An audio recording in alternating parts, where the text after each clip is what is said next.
Hugely. Thank you, Mr. Chair. Well, this bill, the Television New Zealand Amendment Bill, is a shameful piece of legislation which strips all the public service purposes from TVNZ, which will now exist for one purpose and one purpose only, which is to return a dividend to the government.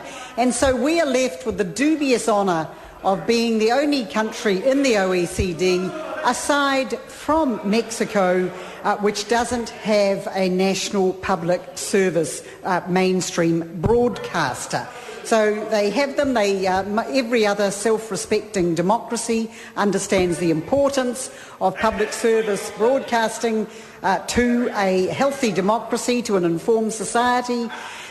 We have public service television in the Middle East, in Africa, all through Europe, but New Zealand, we don't need them. And the question that people are asking is, why is this government so hostile to public service broadcasting? Why does this government have an agenda? Why is it setting out to demolish public service broadcasting across New Zealand? First, by stripping, in this bill, Television New Zealand of all its public service responsibilities.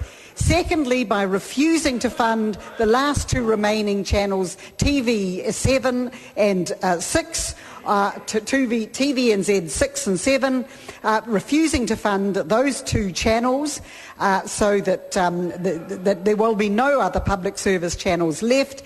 And thirdly, by deliberately starving Radio New Zealand, deliberately starving it so that it will keep Radio New Zealand in a weakened state, on the back foot, and ultimately force Radio New Zealand to commercialise. Now, people are puzzled. What is the government's agenda in trying to demolish, or not trying, in demolishing public service broadcasting? So I want to speculate on the reasons. First of all, the government does not seem to understand the importance of having a truly independent, impartial broadcaster which is free from commercial pressures, which can speak out without fear or favour. They don't seem to understand. In fact, I don't think they want. They don't want a broadcaster who can speak out without fear or favour.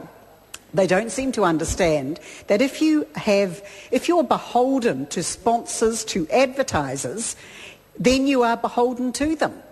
And you're not going to bite the hand that feeds you. If you are Mazda Morning Report, you're not going to be turning around and criticising Mazda for any potential failures. They don't seem to understand that point. What they do understand extremely well, is that that they are committed to helping their mates in commercial broadcasting, and their mates in commercial broadcasting, one of whom has now become, or two of whom have become ministers. We've got Stephen Joyce, we've got Maurice Williamson, who of course started their lives or part of their lives as commercial broadcasters.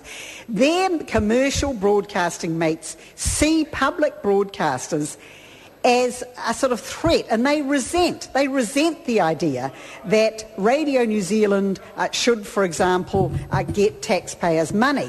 They don't want Radio New Zealand, commercial broadcasters. They don't want competition from a public broadcaster like Radio New Zealand. Brent Impey's been very upfront about this. So they don't want the competition from them for market share. But on the other hand, they don't want them competing for the advertising dollar either.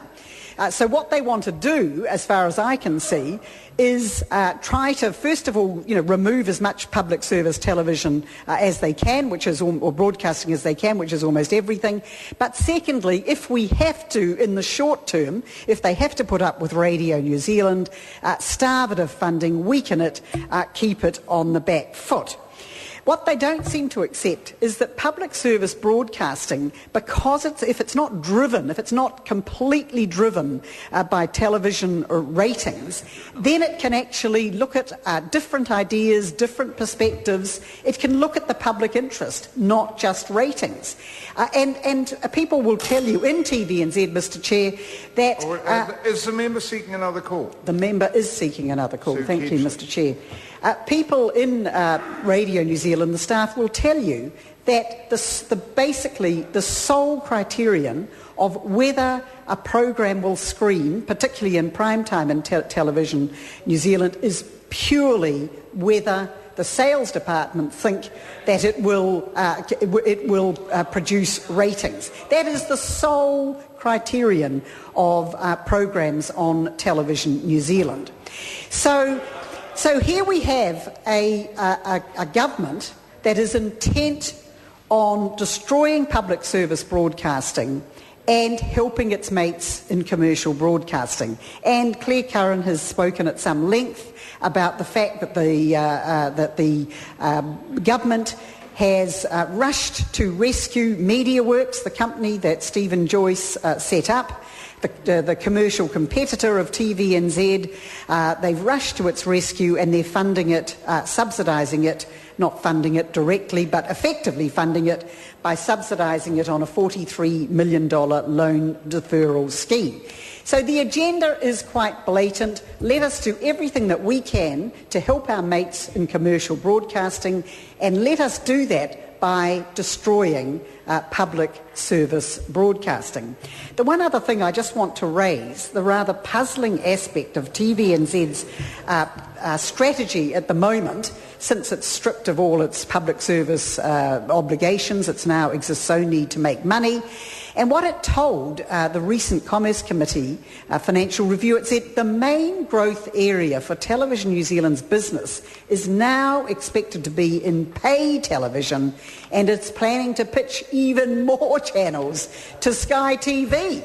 Already it's got two channels to pay TV, Sky TV, and now its main growth focus is on pitching more channels. What is clear is that the government also has an agenda to switch New Zealand away from free-to-air television to pay TV. It wants really all of us to become, if you want to have television, you pay for it. This is the government's clear objective. It is to move away from free-to-air television and to move to pay TV. And I believe that it will use the whole digital switchover to move along this agenda. So I predict that we won't have, not only will we not have public service broadcasting, we won't have free-to-air broadcasting, we will have only commercial broadcasting, pay TV. This is the agenda. Now, what were to happen if for example, TVNZ were to be sold, which is clearly the government's agenda, if they can find someone to sell it, then what would happen if TV3 were to go bankrupt? We would be left simply with Sky TV. We would be left simply with Sky TV. Now, what would happen? We would effectively have Fox, we would effectively end up with Fox Television in New Zealand. We would effectively end up with one commercially driven broadcaster owned by Rupert Murdoch, who owns the Fox channel in America. We would end up with one broadcaster having a channel in which they can ensure that their broadcaster has a particular bias, a particular right-wing bias. Anyone who's watched Fox TV knows quite unequivocally that can see the bias of Fox TV, and we have to be realistic and say this is where we could end up in New Zealand now that the government has succeeded in demolishing public service broadcasting, assisting its mates in commercial television, and trying now to roll out the red carpet for Sky Television.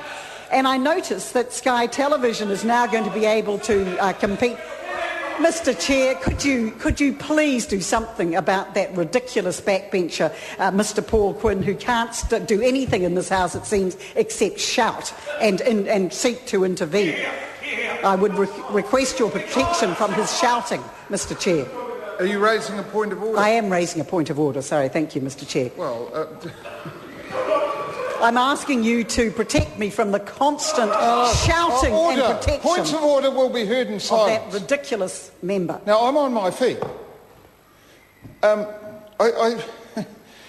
think that the member on her feet has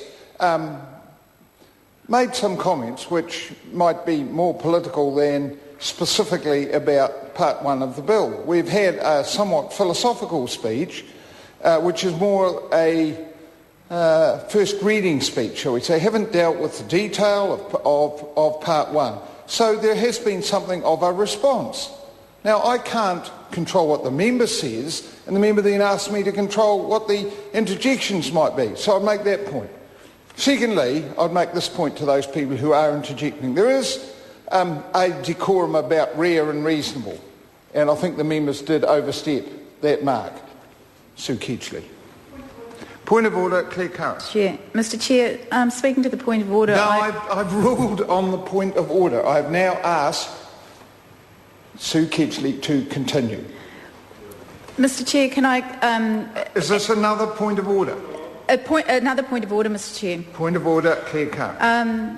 There is I understand, a standing order that relates to the a member who moves chairs in the House and speaks I'm on my feet. I can help the member.